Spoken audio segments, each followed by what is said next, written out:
जय हिंद। मैं हूं जिगर बाबू और आप देख रहे हैं मास्टरमाइंड। आस्था का महापर्व छठ बीत चुका है और हम लोग बिहार का दौरा कर रहे हैं। बिहार स्टेट के रोहतास डिस्ट्रिक्ट के करगहर प्रखंड में करगहर गांव में अभी हम लोग आए हुए हैं। यहाँ एक ऐसे बच्चे से हमारी बात हो रही है जो संगीत की दुनिया में बहुत कम उम्र में 3-4 साल से संघर्ष कर रहा है और रिजल्ट संतोषजनक नहीं मिल रहा है, ना के बराबर। तो आइए समझते हैं इस बच्चे से कि कहाँ इससे किस वजह से गलती हो रहा है कि कुछ कर नहीं पा रहा है। बाबू, मेरे चैनल जिगर बाबू मास्टरमाइंड पे आपका स्वागत है। कैसे हो? जी, हम बहुत बढ़िया हैं और आप सभी लोगों को तहे दिल से प्रणाम करते हैं। और मैं आशा नहीं, मेरे को पूरा विश्वास है कि मतलब जो बोलूँगा उसमें कोई टूटी फूटी गलती हो तो आप क्षमा करिएगा।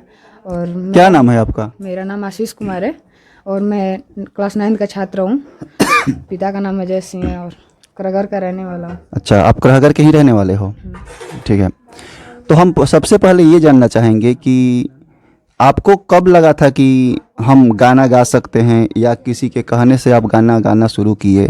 ऐसा क्या हुआ था? कब की बात है जब आप शुरुआत किए थे? किस वजह से? मतलब मैं पहले छोटा था तो मतलब इधर बगल में। अभी कितना उम्र हो रहा है आपका? अभी मेरा तो 13 हो रहा है। 13 साल। और गाना ये जो है कितने साल से गा रहे हैं? 2-3-4 साल ही। 4 साल, यानी 9 साल की उम्र में आपको ऐसा लगा? हाँ, क्या हुआ था उस समय? उससे मतलब बगल में मेरे एक राइटर है ना, तो वहीं मेरे को, मैं इसी तरह गाता रहता था तो वो बोले कि तुम गा सकते हो इस तरह। तो फिर यहाँ पर बगल में मेरे चाचा हैं, वहाँ पे स्टूडियो खोले थे। तो उसमें बोले कि गाओगे, तो हम भी गाने जा रहे थे, मतलब इस तरह भाई थोड़ा थोड़ा कर रहे थे। उसमें गए तो बोले कि गाना वाना गाने के लिए पैसा वैसा चाहिए। तो वहाँ पर पैसा भी लगा 45-46 इस तरह लिए। और बढ़िया गाना भी नहीं, यूट्यूब चैनल है बट उस पर स्ट्राइक और स्ट्राइक ये सब आ गया है। पहला गाना की बात हो रही है ना? हाँ। अच्छा, राइटर का नाम क्या है? राइटर का नाम है मनोज परदेसी। सब मनोज परदेसी। और जो गाना था जो आप जिस स्टूडियो में गाए थे, तो उस समय तो आपको बिल्कुल जानकारी भी नहीं होगा कि इस लाइन में कहाँ कैसे क्या होता है, सही चीज़ मतलब कहाँ कितना पैसा लगता है, ये सब तो पता नहीं होगा। नहीं, मेरे को नहीं पता। देखिए, हम एक वीडियो में आप लोगों को पहले भी बताए हुए हैं कि नए सिंगर अक्सर फेल क्यों हो जाते हैं। हम उसमें बता चुके हैं, उसका हम डिस्क्रिप्शन में लिंक दे देंगे, आप लोग फिर से देखिएगा। उसमें हम यही समझाए थे कि नए सिंगर को कभी भी भूल करके किसी के कहने पे ना कोई गाना गाना चाहिए, ना म्यूजिक बनवाना चाहिए। अब देखिए, बच्चा बोल रहा है, वही बात हुई ना। 45-46 रुपया ऐसे पकड़ लीजिए, 100-200 रुपया और पकड़ लीजिए, यानी कि 5,000 रुपया इनका पहला एल्बम में लगा हुआ था। लेकिन हर कोई जानता है कि पहला एल्बम सक्सेस उतना नहीं होता है नए लड़कों के लिए। हम बार बार बोलते हैं कि नए लड़के को 10-12 गाना ट्रैक पे ही गाना चाहिए 1 साल तक, कि 500-600 में रिकॉर्डिंग हो जाएगा, क्योंकि उसको हर एक गाने पे उसको खुद पता चलेगा कि हमारे में कहाँ कमी है। पहला गलती आप लोग देख रहे हैं, यहीं पे मिस्टेक हुआ था। अच्छा, वो गाना जब रिस्पांस नहीं मिला था, फिर जो सेकंड एल्बम था उसके बारे में क्या हुआ, कैसे सोचे थे? वो भी मतलब एक साथ 2 गाना निकला ना, तो पहला का तो व्यूज बहुत ज्यादा गया था, तो उस पर तुरंत स्ट्राइक लग गया। तो वो गाना चैनल से हटा दिया गया। फिर उसको दोबारा मतलब डाला गया, तो फिर वो वही बात हुआ ना। सेकंड वाला निकला तो वो मतलब चल रहा था, तो फिर ये लोगों ने पता नहीं स्ट्राइक भी नहीं आया था और चैनल से हटा दिए लोग। अच्छा, तो जब आप ये एल्बम पहला गा करके रिलीज करवाए थे, आपको पता था उस समय कि स्ट्राइक क्या होता है, कॉपीराइट क्या होता है? नहीं, पहले तो नहीं पता था। पता नहीं था। कब पता चला कि हमारे गाने पे, सॉन्ग पे स्ट्राइक आया हुआ है? मतलब ना, मेरे भैया थे, मतलब एक और हैं ना, तो वो भी स्टूडियो खोले हैं। तो वो बोले कि गाना वाना गाया था पहले, तो हम बोले हाँ गाए थे। तो फिर वो बोले कि कहाँ गाना मतलब दिखाएं उनको, तो वो बोले कि चैनल पर तो स्ट्राइक लगा है, मतलब तुम्हारे गाने पर। अच्छा, तो वही मतलब ये सब के बारे में बताएं कि क्या होता है ये सब। अभी हम लोग एक बात समझेंगे इनसे कि जब आपको पता चला कि स्ट्राइक कॉपीराइट आ चुका है मेरे गाने पर, तो जहाँ पे आपका पैसा इन्वेस्ट हुआ था, जिसके कहने से आप वो गाना गाए थे, रिलीज करवाए थे, उनसे बाद में बात आपकी हुई थी कि इस बारे में कि भाई मेरे गाना पे ये क्या हो गया? उस समय आपके कहने पे मैं सब कुछ किया। अगर आपको लगता था कि इस पे ऐसे होने वाला है तो हमको राय सलाह दे दिए होते, हम नहीं करते, या हम थोड़ा और पैसे लगा करके हम करते, जिस पे मेरे को ये परेशानी न देखने को मिलता। उस समय क्या हुआ था? बात हुई थी? बात तो नहीं हुई थी ना। मतलब पहले हम बोले उनसे कि हाँ आप ऐसे मतलब स्ट्राइक आ गया है, तो आप क्यों नहीं देख रहे हैं? तो वो बोले कि नया ट्रैक बनवाना पड़ेगा। तो फिर हमने बोला कि ठीक है, कितना पैसा लगेगा? अच्छा, एक मिनट। तो जब गाना आप पहला गा रहे थे उस समय आपको पता था नहीं था कि नया और पुराना ट्रैक क्या होता है? ना, उस समय तो नहीं तो पता ये था। बात उस दिन आप उनसे बोले थे कि आप उस दिन हमको क्यों नहीं बताए कि नया ट्रैक में ये होता है, पुराने ट्रैक में ये होता है? नहीं, उतना तो नहीं मेरे से बात हुआ था। देखिए, ये हम उस वीडियो में हम ये भी बता रहे थे कि आप किसी भी स्टूडियो में जाएंगे तो मतलब कि जानकारी के अभाव में लोग मतलब कि गाना गवा लेते हैं, और उनको मतलब गवाने से मतलब होता है लड़का कैसा है, कैसा गा रहा है, इससे मतलब नहीं है, बस गवा देते हैं क्योंकि उनका पेमेंट मिल जाता है और उसी से उन लोग का रोजी रोटी चलता है। आजकल बहुत सारे ऐसे स्टूडियो हैं। नए बच्चे जा रहा है तो स्टूडियो वाले को, जो म्यूजिक बना रहा है, उसको बच्चे को समझाना चाहिए कि बाबू तुम 1-2 लाइन गा करके सुनाओ। अगर लगता है उन लोग को तो पता हो जाता है 2 लाइन सुनाने के बाद में ही उन लोग को पता चल जाता है कि लड़का गा सकता है कि नहीं, इसमें कमी है कि नहीं। तो बता देना चाहिए कि बाबू 1-2 महीना और प्रैक्टिस कर लो, अभी तुम ये गाओगे तो कुछ होने वाला नहीं है, और नई म्यूजिक मत बनवाओ, पुराना म्यूजिक पे अभी तुम गाना गाते रहो, इतना पैसा लगेगा, ये सब बताना चाहिए, ठीक ना। अब इस मामले में अब देखो, एक ही सॉन्ग में अगर 4,000-5,000 रुपया लग रहा है और इस तरह का अगर गोल मटोल हो रहा है, अगर ये लड़का अगर इस तरह से 10 एल्बम कर दे तो 50,000 रुपया लॉस हो जाएगा। और कितने एल्बम टोटल किए हो? अभी तो टोटल किए थे 20-25, तो और सब उड़ भी गया है चैनल पर से, थोड़ा बहुत बचा है तो वहीं चल रहा है इस तरह। सुनिए, 20-25 सॉन्ग किए हैं, उसमें से कुछ गाना उड़ भी गया है, इनके मुंह से आप सुन रहे हैं। तो लगभग ये टोटल एल्बम कितने साल के अंदर गाए हो सब? नहीं, मतलब कि 2 साल या 3 साल के अंदर गाए? हाँ, 2-3 साल के अंदर ही गए। 2-3 साल में इन्होंने 25 एल्बम किया। आपको पता चला कि हमारा 25 एल्बम सभी को पुराने ट्रैक पे है कि नए ट्रैक पे है? मतलब ना, न्यू ट्रैक के लिए पैसा भी दिए थे हम लोग, तो उस वक्त नहीं पता था कि ट्रैक कैसा होता है ना। उस वक्त दिए तो बना कर लाए, तो वो भी उस पर भी स्ट्राइक लग गया, क्योंकि वो भी तो डुप्लीकेट ही था ना। तो उस पर भी लग गया। सुनिए, मतलब उम्र जब 9 साल के ये बच्चा था तब ये सब शुरू किया था। तो इनके मुंह से सुन रहे हो कि नए ट्रैक के लिए भी हमसे पैसा मांगा गया था, बट हमको पता नहीं था, और धुन आया कॉपीराइट का और मेरा गाना लॉस में चला गया। तो आप लोग समझ रहे हैं और देख भी रहे हैं कि कैसे नुकसान हो रहा है नए सिंगरों का। अभी आप क्या सोचे हैं?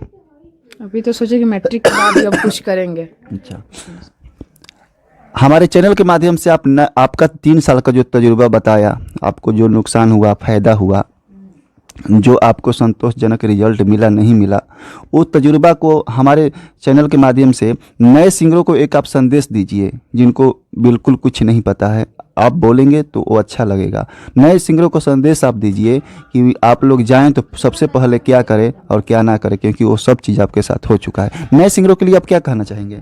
नए सिंगरों के लिए कहना चाहते हैं कि पहले अब जाइए स्टूडियो में कहीं भी, तो एक बार नहीं, मतलब बहुत लोगों से अपना राय ले लेना चाहिए कि क्या करना चाहिए क्या नहीं। और मतलब पहले पैसा वैसा इन्वेस्ट नहीं करना है, पहले कहीं जाकर सीखना उखना है, और मतलब तब जाना है स्टूडियो में या ट्रैक व्रैक कुछ भी, तो पहले उनसे राय लेना है क्या करना चाहिए क्या नहीं करना चाहिए। ऐसे नहीं, मुद्दे वाली बात लड़का बोल रहा है कि पहले जा कर के कई आदमी से सलाह लेना चाहिए, और पैसे के चक्कर में नहीं पड़ना चाहिए कि इतना पैसा लगा करके कोई गवाएगा तो मेरा माइटर हिट हो जाएगा, ऐसा कुछ होता नहीं है। तो नए सिंगर आप लोग देख रहे हैं, 2-2, 3-3 वीडियो इस तरह का चला गया, आप लोग ध्यान दीजिएगा, क्योंकि आजकल बहुत ही ज़्यादा झोल झाल हो रहा है। और पैसा जब लॉस होता है, प्रॉफिट नहीं होता है, तो गार्जियन का प्रेशर हो जाता है। लोग बोलते हैं कि अब तो कुछ नहीं कर पाएगा, जा कर के काम करो कोई दूसरा, हमारा 50,000 60,000 नुकसान हो गया। तो मानसिक स्थिति पे जो नए स्टूडेंट हैं, नए सिंगर हैं, वो टूट जाते हैं। तो इस चीज़ को मतलब कि दबने नहीं देना है। और नए सिंगरों के जैसे कि लोग रोकते हैं कि आप मत करो, ये करो गार्जियन, तो उनके मम्मी पापा के लिए आप क्या संदेश देना चाहोगे? उनके मम्मी पापा के लिए तो संदेश देंगे कि आप पहले पढ़ा लो पूरा ना, तब उस लाइन में डालो। और मतलब कई माँ बाप रोकते हैं कि ये लाइन ख़राब है, तो इस लाइन को कितने अच्छे नज़र से आप देखते हो, कितने बुरे नज़र से देखते हो? क्या सीखने को मिलता है इसमें? क्या आपका तजुर्बा बताता है लाइन की कितना गंदा है, कितना ख़राब है? इसमें देखिए, आप गाने के ऊपर डिपेंड करता है कि कितना आप बढ़िया भी गा सकते हैं, खराब भी गा सकते हैं। तो हम तो बढ़िया ही गाते हैं, और क्या। अच्छा, आपके मन में एक सवाल कभी कभी आता है, लोग बहुत सारे आजकल सिंगर को हम लोग देखते हैं कि हिट होने के लिए शुरू में ही मतलब गंदा गाना गाते हैं कि इसको लोग सुनेंगे और हिट जाएंगे, हम अच्छा गाना गाएंगे तो हिट नहीं हो पाएंगे, तो क्या होता है आपकी नज़र से, मजबूरी बन जाता है क्या कि हम गंदा गाएंगे तभी हिट होगा? आपका तजुर्बा क्या बताता है इसके लिए? नहीं, ऐसा तो कोई बात नहीं है, जरूरी थोड़ी है कि वही गाना सेट हो गए। आपका मतलब पूरा लय होना चाहिए कि बढ़िया है या नहीं है। अभी छोटा मोटा सिंगर है तो वो चलेगा ही ना, धीरे धीरे फिर ना ऊपर जाना है, और क्या। तो इस तरीके का आप लोग बात सुने, आप बीती सुन चुके हैं और इसमें ये बता चुके हैं कि मेरे साथ क्या हुआ। और कुछ कहना चाहोगे दर्शकों से? अपने लिए कुछ अपील करना चाहोगे? क्या नाम है, किस नाम से आपका गाना वाना सॉन्ग जाता है मार्केट में? सब मेरा आशीष के नाम से, आशीष कुमार। आशीष कुमार से। अच्छा, आपको अब तक पता चला 25 एल्बम में जो सॉन्ग है सबसे ज़्यादा व्यूज किस सॉन्ग का है आपका? मेरा फर्स्ट वाला एल्बम था उसी का है। फर्स्ट वाला सॉन्ग निकला था। कितना व्यूज है उसमें? करीब करीब 3-4 हज़ार पहुँच गया था, फिर वो लोग उड़ा दिए। अच्छा, और आपके टोटल एल्बम में से कोई एक दो एल्बम ऐसा बताइए जो ऊंचे लेवल के चैनल पे मतलब कि रिलीज हुआ था, कुछ ऐसा है अभी तक तो ऐसा नहीं, ऊंचे लेवल पर नहीं मेरा गया है। जैसे TF, T series, wave, lotus, music world, ऐसा कुछ होता है जो 10-12 कंपनियां हैं? नहीं, इसमें नहीं गया, मैं लोकल नहीं गया, MS म्यूजिक वर्ल्ड पे। अच्छा, टीम रेस। Team race. अच्छा, उस चैनल का सब्सक्राइबर पता है कितना होगा? अभी तो बहुत पहले हमको चेक कर रहे थे, बट उनको अब नहीं चेक करते कितना गया कितना। अच्छा, तो आप जब ये गाना रिलीज आपका हो रहा था उस समय आपको कुछ पता था कि गाना अच्छा और बुरा या बड़े या छोटे लेवल के चैनल पे रिलीज करने से भी फ़र्क पड़ता है, ये चीज़ का जानकारी था? नहीं, उस सब जानकारी नहीं था। अच्छा, वो लोग बोलते थे कि हम आपका रिलीज कर देंगे? हाँ, वो लोग बोलते थे कि मेरे चैनल पर डालो और तुम आगे चले जाओगे, मतलब बढ़ जाएगा आपका व्यूज। नए सिंगर को यहाँ एक और तरह से हलाल किया जाता है कि खुद का चैनल होता है स्टूडियो वाले को, वो स्टूडियो जो खोल रखे हैं ना उनका अपना चैनल होता है, तो नए सिंगर का गाना गवाते हैं और रिलीज करने के नाम पे भी कभी पैसे की बात होता था कि 100, 200, 500 रिलीज करने का लगेगा, पोस्टर वो बनवाने तो होता ही रहता था। पोस्टर ही बनवाने के लिए पैसा, रिलीज करवाने के लिए भी पैसा है। सुनिए, पोस्टर बनवाने का पैसा और रिलीज कराने का पैसा, तो अगर हम रिलीज जानकारी के भाव नहीं है, अगर हम पोस्टर बनवाएंगे, रिलीज कराने का भी पैसा देंगे तो हम बड़े चैनल पे देंगे। हमारा नाक अगर हमारा कुछ भी नहीं होगा तो 1-2 लाख हमारा व्यूज चला जाएगा, तो कम से कम पेमेंट तो नहीं हमारे पास आएगा, लेकिन एक संतोष मिलेगा कि हमारा व्यूज भाग रहा है। तो छोटे चैनल हैं वो भी पोस्टर मतलब बनाने के नाम पे 20 रुपया लैब वाले लेते हैं पोस्टर बनाने का, आप लोग को भी पता है। नहीं तो आजकल के लड़के अपने से बना लेते हैं। 20 रुपया लैब का हो गया है, और अपना चैनल है तो उसमें कौन सा पैसा लग रहा है, वो तो फ्री में भी रिलीज हो जाएगा, आपको भी पता है। तो रिलीज और पोस्टर के नाम पे 500 रुपये ले लिया जाता है। तो ये सब चीज़ से बचना है। और खैर होता है, मतलब कि नहीं जानकारी होता है तो होता है, ठोकर लगने के बाद ही समझ में आता है, लेकिन फिर भी हम बार बार कहेंगे कि नए सिंगर इस सब चीज़ से एक बार बाहर उभरे, ठीक ना। तो वही सॉन्ग इनके मुखारबिन से सुनना चाहेंगे ताकि आप लोग को पता चले कि इनका स्केल क्या है। बाबू, अपना जो भोजपुरी आप गाना गाए थे वो गाना का हम लाइन सुनना चाहेंगे, पंच लाइन, आप उसको गाइए। तो मेरा पहला जो एल्बम निकला था वही गाना गा रहा हूँ। बिल्कुल। जाए के सजनी मई हर बड़ी मन करेला, जाए के सजनी मई हर बड़ी मन करेला, जाए के सजनी मई हर बड़ी मन करेला, हमें का करी साजन बोल मने हमरो तरसेला, जाए के सजनी मई हर बड़ी मन करेला। चलिए, बहुत अच्छा बात है। और आप भोजपुरी सॉन्ग भी मतलब तो गा दिए और हिंदी सॉन्ग भी गा लेते हो? हम हिंदी गाना कोई सुनना चाहेंगे ताकि पता चले कि आप हिंदी भी किस तरह का गाते हो। जीता था जिसके लिए मरता था, जीता था जिसके लिए मरता था, एक ऐसी लड़की थी जिसे मैं प्यार करता था। बिल्कुल अच्छा लगा और आप गा सकते हो, ऐसा बात नहीं है। तो फिर से आप लोग को एक बार कहना चाहेंगे कि आप लोग ध्यान दीजिए, क्योंकि अभी हमारी इंटरव्यू जो एक नए सिंगर के साथ चल रहा है, 3 साल के समय में इन्होंने क्या खोया क्या पाया आप लोग खुद इनके मुंह से सुने हुए हैं, तो ऐसा गलती आप लोग मत कीजिएगा। एक बार चलते चलते क्या नाम था बाबू आपका? आशीष कुमार। आशीष कुमार जो सिंगर हैं इनके और जिगर बाबू मास्टरमाइंड की तरफ से आप सभी देशवासियों को जय हिंद।